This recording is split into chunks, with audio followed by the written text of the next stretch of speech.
কিভাবে বানাইছো? প্রথমে সিদ্ধ করছি নুডলস, তারপরে তারপরে আরেকটা বাড়িতে একটু হলুদের গুঁড়া, একটু মরিচের, আবার একটু এরপরে একটু মুরগির মাংসের মশলা, একটু লেবু একসাথে মিক্স করার পর গরম তেল গরম করার পর লগে ছেড়ে দিছি। দেওয়ার পরে আবার ডিম করছি, ডিম পুষ করছি পরে। সেই স্বাদ। ও ফাইন।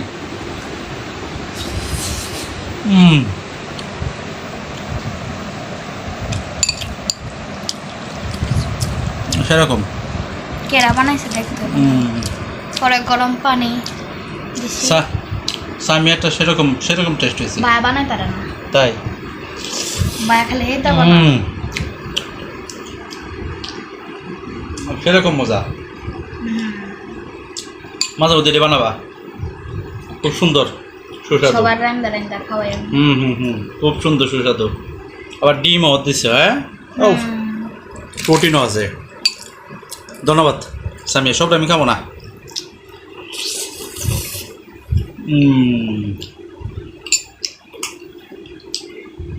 থ্যাংক ইউ, অনেক ভালো লাগছে।